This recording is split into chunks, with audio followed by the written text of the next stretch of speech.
Hello friends, आज हम करेंगे प्रैक्टिस सेट नंबर 33 जो कि सी स्टैंडर्ड की टेक्स्ट बुक से है। चैप्टर 13 है प्रॉफिट एंड लॉस के बेस पे। इससे पहले के वीडियो में हमने प्रॉफिट एंड लॉस के सारे प्रैक्टिस सेट कंप्लीट कर चुके हैं, तो इसके लिए हमको यहाँ पे एक्सप्लेनेशन की ज़रूरत नहीं है और डायरेक्टली हम सॉल्व करते हैं और क्वेश्चन रीड करते हैं। See the question is the Mughal lines bought the trouser for the 4,000 rupees and the shirt for the 200 rupees and sold them for the 448 rupees and the 250 rupees respectively। हमको क्या बताया है कि मगन लाल ने trouser ख़रीदा था जो कि कितने का 400 रुपीज़ का था, और शर्ट जिसने ख़रीदा था वो कितने का था 200 रुपीज़ का था, और उसको जो सोल्ड कर दिया 448 और 250 रुपीज़ रिस्पेक्टिवली मतलब होता है कि जिस तरह से क्वेश्चन लिखा है उसके अकॉर्डिंगली, मीन्स कि पहला क्या है ट्राउज़र है, तो ये जो सेलिंग प्राइस जो दी गई है वो ट्राउज़र की दी गई है, और ये वाली जो सेलिंग प्राइस दी गई है 250 शर्ट की दी गई है। अब हमको समझ में आ रहा है कि जो ट्राउज़र का जो अमाउंट था वो 400 से 480 हो गया, 448 हो गया, मीन्स कि इसमें प्रॉफिट हुआ है। उसी तरह से 200 के अमाउंट में 250 हो गया, तो ये भी हमारे पास क्या हो गया है, प्रॉफिट हो गया है। अब प्रॉफिट तो हो गया बट लेकिन क्या क्वेश्चन पूछा है, which of this transaction was a more profitable, कौन सा ट्रांजेक्शन ज़्यादा प्रॉफिटेबल है वो हमको बताना है। अब हम कैसे समझेंगे कि ये कितना ज़्यादा है, क्योंकि पहले ही हमको ऑलरेडी कंफ्यूज किया गया है कि एक दोनों भी सेम अमाउंट नहीं है। अगर ये हमको दोनों सेम अमाउंट होती तो हम बता सकते थे कि कौन सा प्रॉफिट और कौन सा लॉस है और कितना प्रॉफिट है। बट लेकिन यहाँ पे एक जो ट्राउज़र की जो कॉस्ट है वो 400 रुपीज़ है, और जो शर्ट का जो कॉस्ट है वो 200 रुपीज़ है। अगर हम प्रॉफिट और लॉस के उस पर देखेंगे तो दोनों का प्रॉफिट भी निकलेगा और जो अमाउंट है वो दोनों का अलग अलग, बट लेकिन हम समझेंगे कैसे कि प्रॉफिट किसमें ज़्यादा परसेंटेज पे हुआ है। तो परसेंटेज हमको पहले माइंड करता है कि यहाँ पे हमको क्या देखना होगा, परसेंटेज कितने परसेंट हमको प्रॉफिट हुआ है। अगर वो हम समझ जाएंगे तो हम ये भी समझ जाएंगे कि कौन सा ज़्यादा प्रॉफिट है और कौन सा कम प्रॉफिट है। तो हम स्टार्ट करते हैं अज्यूम करके, क्योंकि हमको परसेंटेज तो पता ही नहीं है कि इसमें कितना परसेंटेज प्रॉफिट हुआ है। तो हम अज्यूम करेंगे, लेट अस द सपोज कि क्वेश्चन को हम इस तरीके से करेंगे कि जो चीज़ हमको मालूम नहीं होती है वो चीज़ हम अज्यूम कर लेते हैं कि वही हमको एक्स या ए बी कोई भी अल्फ़ाबेट हम ले सकते। तो हम सपोज करके लेते हैं, लेट अस सपोज के अब यहाँ पे ट्राउज़र जो है, ट्राउज़र का जो परसेंटेज है, क्या लिख रहे हैं हम, परसेंटेज ऑफ द परसेंटेज, या फिर आप पूरा लिख दीजिए, मैं इस तरीके से लिखी हूँ, आप लिखिए परसेंटेज ऑफ किसका है,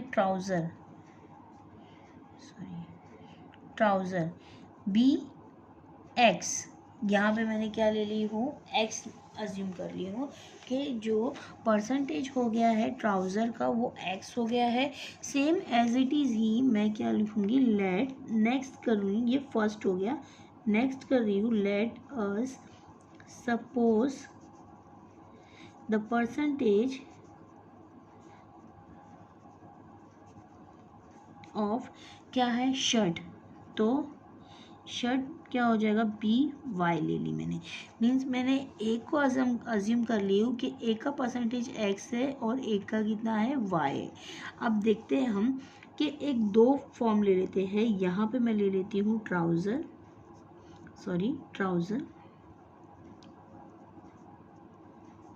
और दूसरा वाला जो मैं ले लेती हूँ शर्ट, और ये कौन सा है हमारा, एक्स है, और ये ले ली मैंने वाई, इस तरीके से ले लिए। अब उसके बाद क्या करना होगा, एक्स और वाई तो मैंने लिख दी। अब उसके बाद मैंने एक लाइन ड्रॉ कर लेती हूँ ताकि आपको दोनों का डिस्टिंग्विश समझ में आ जाए, डिफरेंस समझ में आ जाए। तो ट्राउज़र में हमने क्या परसेंटेज लिए, एक्स परसेंटेज मीन्स के एक्स डिवाइड बाई 100, और शर्ट में हमने क्या परसेंटेज लिए, वाई डिवाइड बाई 100 ले लिए।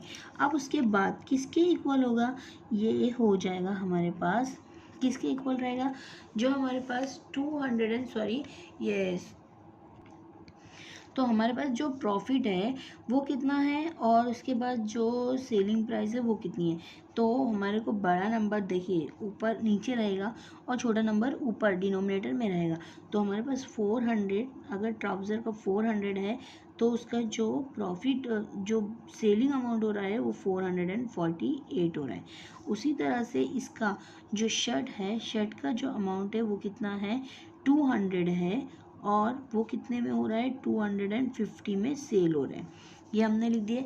अब हमको क्या करना होगा, सिर्फ क्रॉस मल्टीप्लाई करना होगा x को 48 से, मीन्स कि अब हमको क्या करने का, x को x इंटू 448 इक्वल हो जाएगा किसके 400 इंटू 100 के। इसको इससे मल्टीप्लिकेशन करना होगा, इसको बोलते हैं क्रॉस मल्टीप्लिकेशन। अब x इसी तरह से इसको भी करेंगे, y को 250 से मल्टीप्लिकेशन करेंगे और 200 को किससे मल्टीप्लिकेशन करेंगे 100 से। ये हो गया। अब ये मल्टीप्लाई दूसरी साइड जाएगा तो क्या हो जाता है डिवाइड। x की वैल्यू मिल जाएगी 400 इंटू 100 डिवाइड बाय 448। उसी तरह से यहाँ पे y हो जाएगा, यहाँ पे क्या हो जाएगा 200 इंटू 100 डिवाइड बाय 250। अब हम उसको कैंसिल करना होगा, 4 की टेबल से कैंसिल हो सकता है। देखिए यहाँ पे 4 है, 4 4 8 है, तो 4 1 ज़ा 4 1 ज़ा 4 2 ज़ा 4 1 ज़ा एंड 0 और 0। अब ये 2 के टेबल से भी कैंसिल हो सकता है, अगर चाहे तो 2 के टेबल से कैंसिल कर दीजिए। तो 2 5 ज़ा 10, 1 कैरी हो गया और 2 6 ज़ा 2 5 ज़ा 10 और 0 सेम एज इट इज़। अभी भी यहाँ पे हमारे पास 56 और 50 बच रहा है। अब ये कितना हो जाएगा हमारे पास, देखिए 5 2 2 ज़ा एंड 2 8 ज़ा और यहाँ पे 2 2 ज़ा एंड 2 5 ज़ा। अभी भी जस्ट हमारे पास 28 बच रहे हैं, तो ये 28 किससे कैंसिल होगा 2 1 ज़ा 2 4 ज़ा 2 5 ज़ा एंड 0। ये हो गया। अभी भी हमारे पास 14 है, तो 14 को हम कैसे डिवाइड करेंगे, 2 के टेबल से 2 7 ज़ा और 2 2 ज़ा एंड 1 कैरी 2 5 ज़ा। अब हमारे पास क्या बच रहा है 25 और इंटू 25। अब देखिए यहाँ पे दोनों भी एक दूसरे के टेबल से नहीं कैंसिल होता है, तो मैं यहाँ पे x की वैल्यू लिख देती हूँ। देखिए बहुत बड़ा हो गया ये, लेकिन हमको लिखना पड़ेगा 25 इंटू 25 और नीचे हमको क्या बन गया है 7। तो 25 को 25 से मल्टीप्लिकेशन करेंगे हम और उसके बाद 7 से डिवाइड कर देते। और सेम एज इट इज़ यहाँ पे भी कुछ करते कि ये भी कैंसिल हो जाए, यहाँ से 0 कैंसिल हो गया, 0 कैंसिल हो गया। अब देखेंगे तो 25 की टेबल से 25 1 ज़ा 25 4 ज़ा कैंसिल हो गया। उसके बाद यहाँ पे कुछ भी नहीं बच रहा है, तो y की वैल्यू क्या मिल रही है 20 इंटू 4 मिल रही है। तो ये कितना हो जाएगा y इज इक्वल टू कितना होता है 2 4 ज़ा कितना होता है 8 हो जाता है, यहाँ पे 0। तो यहाँ 80% आ रहा है। और ये वाला हमको जो कैंसिल करना पड़ेगा किस तरीके से कि 7 की टेबल से अभी भी कैंसिल नहीं हुआ, तो 25 को 25 से मल्टीप्लिकेशन करते हैं। देखिए क्या आता है 625 आई थिंक आएगा। तो यहाँ पे हमको क्या मिल रहा है x की वैल्यू 25 का स्क्वायर जो होता है ना 625 होता है, इसके लिए मैंने आपको इस तरीके से बता दी। अब हमको 7 से कैंसिल करना होगा, 7 1 ज़ा 7, 7 के टेबल में हमारे पास 62 नहीं आता है, उससे जो छोटा आता है 7 7 ज़ा 49 और 56 आता है। 7 7 ज़ा हमारे पास 49 हो जाएगा और बाजू में हमको कैरी करना पड़ेगा 49 और 62 में। देखिए क्या अंतर है, सॉरी 7 8 ज़ा 65 भी होता है, तो 7 8 ज़ा हम क्या लेंगे 65 ले लेंगे और बाजू में कितना चल जाएगा 6 कैरी हो जाएगा, अगेन 65 है तो ये कितना हो जाएगा 8 हो जाएगा। 7 8 ज़ा 65। तो x की जो वैल्यू मिल रही है हमको क्या मिल रही है 88। तो यहाँ पे कितना परसेंटेज आ रहा है हमारे पास 88% आ रहा है, यहाँ पे कितना आ रहा है हमारे पास 80% आ रहा है। 88% है और यहाँ पे 80% है। अब दोनों में कौन सा बड़ा है हमारे पास, ये वाला, ये जो बिगर है, मीन्स के मोर प्रॉफिटेबल क्या होगा हमारे पास ट्राउज़र। कौन सा है हमारे पास, ये ट्राउज़र। देखिए यहाँ पे मैंने शर्ट का लिखी थी और ये सॉरी ट्राउज़र का है, ये शर्ट का है। तो x की वैल्यू जो हमको मिल रही है वो 88% है और जो y की वैल्यू है कितने है 80% है। तो मोर प्रॉफिटेबल ऑफ क्या हो जाएगा, trouser is a more profitable compare to the क्या रहेगा शर्ट से। तो हम क्या लिखेंगे therefore trouser trouser is more profitable, बस हमको इतना लिखने का है बस। अब नेक्स्ट क्वेश्चन करेंगे, क्वेश्चन नंबर जो सेकंड है, इसमें 2 ही क्वेश्चन है, आपको 2 से 3 क्वेश्चन दिया गया है और प्रैक्टिस सेट खत्म हो जाएगा यहाँ पर। तो क्वेश्चन नंबर जो सेकंड है क्या है, Ram Rao about the cupboards for the 4500 rupees and the sold it the 4950 rupees. और Shamrav bought the sewing machines for the 3500 rupees and sold the for the 3920 rupees. Whose transaction was the more profitable? Same question है, यहाँ पे 2 इंसानों के नाम दिए गए हैं। राम राव ने जो कबर्ड खरीदा था 4500 मीन्स के 4500 का, और उसको जो बेच दिया है 4950 रुपीज़ में बेच दिया। अब हमको मालूम है 450 रुपये में फ़ायदा हुआ, बट लेकिन हमको अब किसका ज़्यादा है, क्योंकि इसने अमाउंट कितना लगाया है 4500। और यहाँ पे शामराव ने जो स्विंग मशीन मतलब कि सिलाई की मशीन जो ख़रीदा है 35,000 में ख़रीदा है और वो 3920 रुपीज़ में बेच दिया है। अब इसमें हमको कौन सा ट्रांजेक्शन ज़्यादा प्रॉफिटेबल है वो हमको बताना है। तो सेम क्वेश्चन है जो हमने पहले करे थे वैसे ही सॉल्व करेंगे। देखिए किस तरह से करते हैं। तो हम लिखेंगे लेट सपोज, लेट्स जैसे लिखते जैसे फर्स्ट क्वेश्चन में किए थे, लेट अस सपोज करके करेंगे द परसेंटेज, किसका परसेंटेज निकाल रहे हैं, परसेंटेज ऑफ किसका है, कबाड़ का। राम राव लिखो या कबाड़ लिखो आप चलेगा, क्योंकि एक कबाड़ है और एक स्विंग मशीन है। तो मैं परसेंटेज ऑफ द कबार्ड्स लिखती हूँ, कितना है परसेंटेज ऑफ द कबर्ड, क्या लिख रही हूँ, एक्स ले रही हूँ। सेम क्वेश्चन के हिसाब से लेट अस सपोज परसेंटेज किसका है, यहाँ पे स्विंग मशीन है,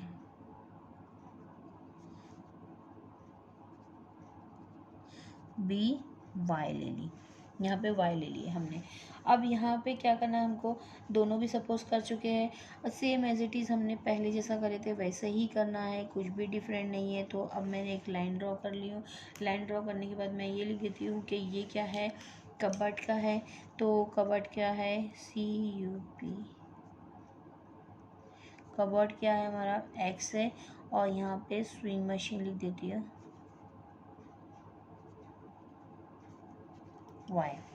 अब यहाँ पे हमको करना क्या है, x परसेंटेज और y परसेंटेज, मीन्स के x परसेंटेज कितना है 100 लिख दिए, और उसी तरह से y का परसेंटेज हमने इस तरीके से y परसेंटेज लिख दिया, y डिवाइड बाई 100। अब यहाँ पे सेम कबर्ड का कितना है हमारे पास 4500, तो 4500 लिखी और डिवाइड बाई किससे करें 4950 रुपीज़।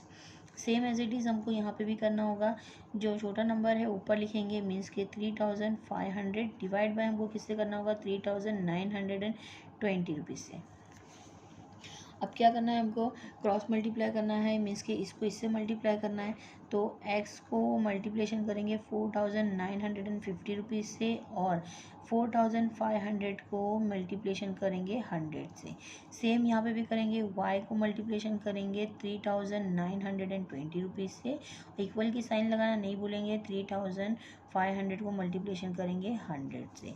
अब यहाँ पे ये मल्टीप्लेशन में है तो यहाँ पे ये क्या हो जाएगा, डिवाइड में चल जाएगा, 4500 इंटू 100 डिवाइड बाई क्या हो जाएगा 4950, और इसी तरह से y यहाँ पे क्या हो जाएगा, ये दोनों मल्टीप्लेशन ये डिवाइड में चल जाएगा, 3500 इंटू 100 और डिवाइड बाई क्या हो जाएगा 3920। अब इसको कैंसिल करना होगा, यहाँ से 0 कटा, यहाँ से 0 कट गया। अब 5 के टेबल से कैंसिल होगा, क्योंकि यहाँ पे 5 यहाँ पे 5 है। 5 के टेबल में 49 नहीं आता है, 45 आता है, 5 9 सा 45 और बाजू में कैरी हो जाएगा 5 9 सा 45। 5 के टेबल में 49 आता है, 5 9 सा 45, 2 0 सेम एज इट इज़। अब यहाँ पे 9 है, 9 के टेबल से काट सकते हैं हम, 3 के टेबल से काट सकते हैं, 3 3 ज़ा and 2 0 same as it is. फिर से यहाँ पे 3 के टेबल से कट जाएगा, 3 वन ज़ा 3 वन ज़ा, यहाँ पे कितना हो जाएगा 3 वन ज़ा और 0 0 सेम एज इट इज़। अब ऊपर वाले नंबर्स में देखेंगे तो हमको क्या मिल रहा है 100 इंटू 10 मिल रहा है, और यहाँ पे हमको क्या मिल रहा है 11 मिल रहा है। इसको अभी कैंसिल करते हैं, पहले ये वाला देख लेते हैं हम क्या है। ये ज़ीरो कैंसिल हुआ, और यहाँ से मैं कोई सा भी एक ज़ीरो कैंसिल कर देती हूँ, ये ज़ीरो कैंसिल कर देती हूँ, और 2 के टेबल से इसको कैंसिल करती हूँ, 2 वन ज़ा और 2 फोर ज़ा, बाजू में 1 कैरी हो गया, 2 सिक्स ज़ा, 2 फाइव ज़ा, यहाँ पे 2 फाइव ज़ा ख़त्म हो गया। अब यहाँ पे हो गया 6, तो 2 के टेबल से कैंसिल हो सकता है, 2 सेवन ज़ा और 2 थ्री ज़ा, यहाँ पे भी 2 के टेबल से 2 वन ज़ा 2 सेवन ज़ा और 0 0 सेम एज इट इज़। यहाँ पे नीचे 73 है और ऊपर 1, तो अभी हम इसको पहले मल्टीप्लिकेशन करते हैं। देखिए क्या आ जाएगा आंसर 1700 इंटू 5 और डिवाइड बाय हमारे पास 73 आया है। अभी देखिए 73 कोई भी टेबल से इसमें कैंसिल नहीं होगा, तो हम मल्टीप्लिकेशन करेंगे, दोनों को भी मल्टीप्लिकेशन कर देते हैं। इनको मल्टीप्लिकेशन करेंगे तो आंसर आता है 1000 और यहाँ पे divide by 11 same as it is. 11 के टेबल से काटेंगे, कैंसिल करने की कोशिश करेंगे तो 11 वन ज़ा 11, 11 के टेबल में कितना आता है 99 आता है, 1 कैरी हो जाएगा, तो यहाँ पे कितना हो जाएगा 11 के टेबल में 10 नहीं आता है, तो पॉइंट लगाएंगे यहाँ पे, हाँ, और 0 बढ़ा देंगे, तो ये कितना हो गया 11 नाइन ज़ा, सेम एज इट इज़ ही आता जाएगा यहाँ पे 9.99। सेम यहाँ पे भी हमको करना होगा, तो 73 के टेबल से कैंसिल करना होगा, तो 73 के टेबल से कैंसिल नहीं होगा, देखते हैं क्या, तो यहाँ पे हम देखते हैं इन दोनों को मल्टीप्लिकेशन करके, 5 0 ज़ा 0, 5 0 ज़ा 0, 7 5 ज़ा 35 हो जाता है, 35 हो जाता है, 1 कैरी, 5 वन ज़ा 5 प्लस 1 6 हो गया, और यहाँ पे 73। अब देखिए किस तरीके से कैंसिल करते हैं। अब यहाँ पे हमको कैंसिल करना पड़ेगा 6500 को 73 से। अब 73 ऑड नंबर होने की वजह से हमको 73 का टेबल बनाना पड़ेगा, और 73 का टेबल हम बनाएंगे और इसको डिवाइड करेंगे। तो मैं 73 का टेबल यहाँ पे लिखती हूँ। 73 वन सा 73, 146 होता है, फिर उसके बाद 219 होता है, और 292 होता है, 365 होता है, और उसके बाद होता है 438 होता है। फिर उसके बाद देखिए इतना बड़ा नंबर है, इसके लिए टेबल तो हमको याद होगा नहीं इतना बड़ा, इसके लिए मैंने पहले से मल्टीप्लिकेशन करके रख चुकी हूँ और आपको यहाँ पे टेबल लिख के बता रही हूँ। तो ये हमारा मल्टीप्लिकेशन के साथ नंबर हो गया, टेबल हो गया। अब इसको यहाँ से डिवाइड करना है, तो डिवाइड करने के लिए भी मैं यहाँ पे एक रफ वर्क करती हूँ। आपको ये वाला डिवाइड तो बहुत इजीली आता होगा, तो मैं ये वाला डिवाइड करती हूँ ताकि आपको समझ में आए। 6500 को डिवाइड करना है हमको 73 से, तो 73 के टेबल में हम देखेंगे 6500, तो 650 देखेंगे तो 657 आता है, तो इससे छोटा वाला नंबर 584 आ रहा है। तो कौन सी प्लेस पे है 8 की प्लेस पे, 8 टाइम्स हमारा कितना है 73, 8 टाइम्स ऑफ द 584 आ रहा है।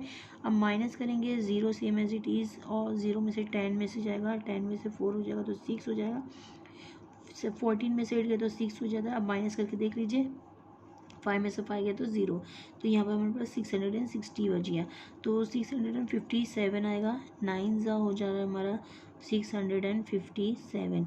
अब यहाँ पे माइनस करेंगे 10 में से 7 गया तो 3 बच जाता है, यहाँ पे 0 0 हो जाएगा, क्योंकि 6 में से नहीं जाएगा, 5 में से 5 0, 6 में से। अब यहाँ पे पॉइंट लगा के हम 0 बढ़ाएंगे, 1 0 से में एक और 0 बढ़ाना पड़ेगा। फिर उसके बाद हमको क्या करना पड़ेगा, यहाँ पे 300 हमारे पास 2 के प्लेस पे आ रहा है, 2 के प्लेस पे 219 आता है, तो 2 के प्लेस पे हम ले सकते हैं इसको, 2 के प्लेस पे लीजिए, बस हो गया हमको 2 पॉइंट के बाद 1 डिजिट हो गया तो बस हो जाएगा। तो y की जो वैल्यू मिल रही है 89.2 हो गया है, और इसकी जो वैल्यू मिल रही है 9, यहाँ पे 9 नहीं आएगा बल्कि 90 पॉइंट आएगा, तो आप डिवाइड करके देख लीजिए, 90.99 आएगा। तो x की जो वैल्यू मिल रही है 90.99 हो रहा है, और यहाँ पे y की जो वैल्यू मिल रही है मीन्स के स्विंग मशीन की जो वैल्यू है 89 पॉइंट है। तो कौन सा बड़ा हमको समझ में आ रहा है, ये 90। x क्या है, कबर्ड। तो cupboard is a more profitable product. क्या लिखेंगे हम, कबर्ड के जो है x मीन्स क्या है, हमारे पास कबर्ड है, मैं यहाँ पे लिख देती हूँ कबर्ड कितना है 90%, 90 है, और ये कितना है 90.99 है, और यहाँ पे 89.2 है। तो हमारा जो मोर प्रॉफिटेबल प्रोडक्ट जो होगा, मोर प्रॉफिटेबल यहाँ पे लिखना पड़ेगा आपको, प्रॉफिटेबल प्रोडक्ट इज कबर्ड। तो आज के लिए बस इतना ही। अगर आप लोगों को प्लीज़ मेरा वीडियो पसंद आया तो लाइक करिए, शेयर करिए और सब्सक्राइब करना ना भूलिए। देखिए यहाँ से स्टार्ट हो रहा है, पहले हमको क्या निकालने का है, दोनों का परसेंटेज एक्स और वाई से लेना है, और फिर उसके बाद दोनों को अलग अलग तरीके से डिवाइड करके हमको पूरी तरीके से इस तरीके से करना होगा। और जो परसेंटेज है, आप चाहे तो आप कैलसी का यूज़ नहीं कर सकते, इसके लिए मैंने भी पूरा आपको समझाई हूँ। तो प्लीज़ आपको मेरा वीडियो पसंद आ रहा है तो लाइक करिए, शेयर करिए और सब्सक्राइब करना ना भूलिए।